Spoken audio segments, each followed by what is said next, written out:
A hip fracture is a break that occurs near the hip in the upper part of the femur or thigh bone. The thigh bone has two bony processes on the upper part, the greater and lesser trochanters. The lesser trochanter projects from the base of the femoral neck on the back of the thigh bone. Hip fractures can occur either due to a break in the femoral neck, in the area between the greater and lesser trochanter, or below the lesser trochanter. Subtrochanteric hip fracture is a break between the lesser trochanter and the area approximately 5 centimeters below the lesser trochanter. The fracture can be classified based on its location. Type 1 occurs at the level of the lesser trochanter. Type 2 occurs within 2.5 centimeters below the lesser trochanter, and Type 3 occurs between 2.5 and 5 centimeters below the lesser trochanter. Causes. A subtrochanteric hip fracture is most frequently caused from minor trauma in elderly patients with weak bones and by high-energy trauma in young people. Long-term use of certain medicines, such as bisphosphonates, to treat osteoporosis, a disease causing weak bones, and other bone diseases, increase the risk of subtrochanteric hip fractures. Signs and symptoms.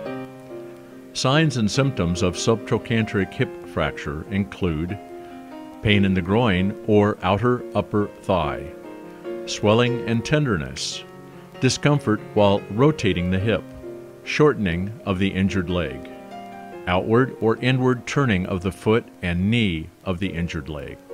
Diagnosis. Your doctor may order an X-ray to diagnose subtrochanteric hip fracture. Other imaging tests such as magnetic resonance imaging, MRI, may also be performed to detect the fracture. Surgery. Surgery is usually the main treatment for subtrochanteric fractures.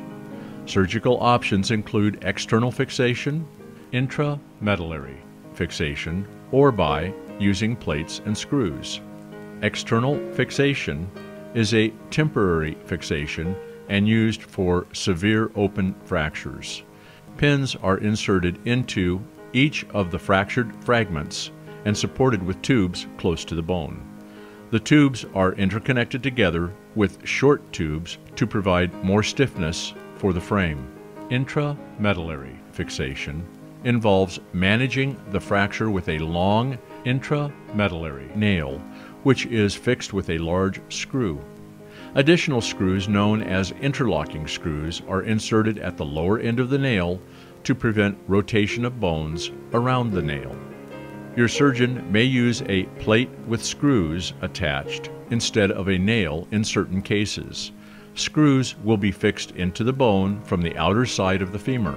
A large screw will be inserted through the femoral neck and head, and other screws will be inserted across the length of the plate to hold the fracture together. Risks and complications. As with any surgical procedure, surgery for a subtrochanteric fracture involves certain risks and complications, including non-union of fracture with pain, limp or limited hip rotation due to malunion, nail or screw fixation failure, wound infection. Subtrochanteric fractures occur less commonly than other fractures and are considered the most difficult to treat.